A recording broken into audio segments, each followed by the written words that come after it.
राजपाल यादव, ये नाम सुनते ही ना चेहरे पर एक मुस्कान आ ही जाती है। सोचिए, भूल भुलैया का वो छोटे पंडित या फिर चुप चुप के का बांड्या, मतलब अनगिनत बार हंसाया है इन्होंने हमें। एक ऐसा कलाकार जिसने लाखों लोगों का स्ट्रेस अपनी कॉमेडी से कम किया। लेकिन फिर एक दिन अचानक खबर आती है कि जो सबको हंसाता था वो खुद आंसुओं में है, सलाखों के पीछे है। ये शब्द उन्हीं के हैं। सरेंडर करने से ठीक पहले राजपाल यादव ने भरी आंखों से ये बात कही थी। सोचिए उस कलाकार की बेबसी जो पर्दे पर हमेशा जिंदादिली से भरा नजर आता था। और यहीं से इस पूरी कहानी का सबसे दर्दनाक मोड़ शुरू होता है। तो सवाल यही उठता है कि आखिर हुआ क्या था? क्या ये सिर्फ एक कर्ज चुकाने का मामला था या फिर इसके पीछे गलत फैसलों की एक पूरी लंबी कहानी थी? चलिए आज इसी कहानी की परतों को एक एक करके खोलते हैं और समझते हैं कि ये सब हुआ कैसे। देखिए, इस पूरी कहानी की जो जड़ है ना, वो कोई बड़ा अपराध नहीं बल्कि एक बहुत बड़ा सपना था। राजपाल यादव सिर्फ एक एक्टर बनकर नहीं रहना चाहते थे। उनका सपना था एक डायरेक्टर बनने का, और यही सपना आगे चलकर उनकी जिंदगी का सबसे महंगा दांव साबित हुआ। तो ये सब शुरू हुआ साल 2010 में। उन्होंने अपनी फिल्म अता पता लापता बनाने का फैसला किया।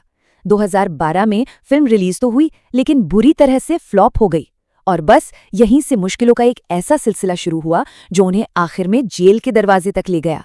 ये वो रकम थी जो उन्होंने 2010 में दिल्ली के कारोबारी से ली थी। अब राजपाल यादव का कहना था कि ये एक इन्वेस्टमेंट था, कोई कर्ज नहीं।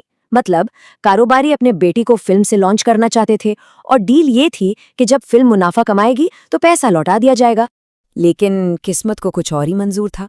फिल्म पिटी और वो 5 करोड़ का इन्वेस्टमेंट ब्याज और पेनल्टी लगते लगते करीब करीब 9 करोड़ के भारी भरकम कर्ज में बदल गया।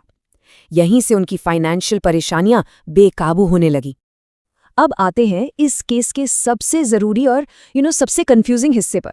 राजपाल यादव जेल इसलिए नहीं गए कि वो कर्ज नहीं चुका पाए थे। नहीं, जेल जाने की वजह कुछ और थी, जो कर्ज ना चुका पाने से भी कहीं ज्यादा सीरियस मानी गई।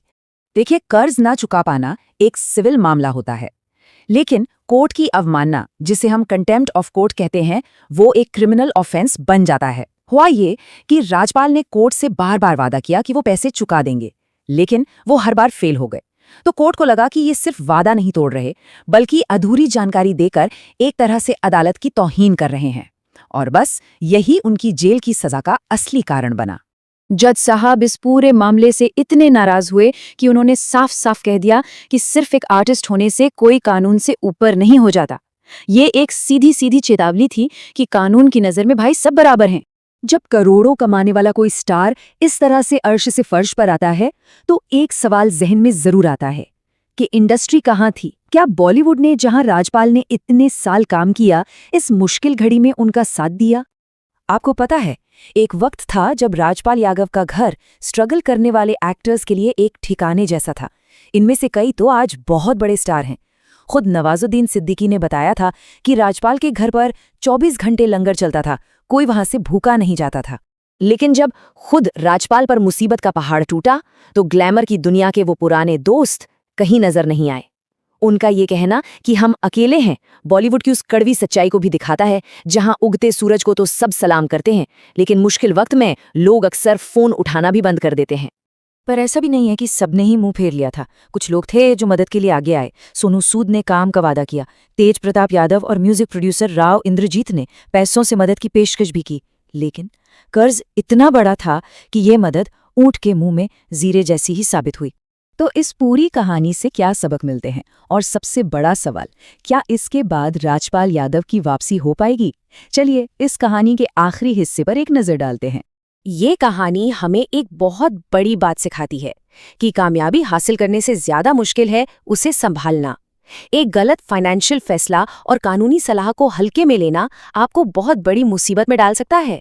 लेकिन हाँ, ये भी सच है कि बुरे वक्त में आपके पुराने अच्छे काम ही हैं जो कुछ लोगों को आपके साथ खड़ा रखते हैं।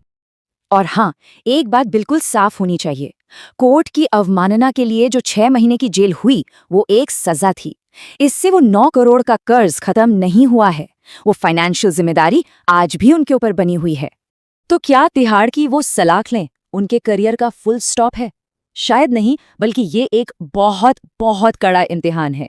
आज भी उनके पास फिल्में हैं, और सबसे बड़ी बात, लोग आज भी उन्हें उतना ही प्यार करते हैं।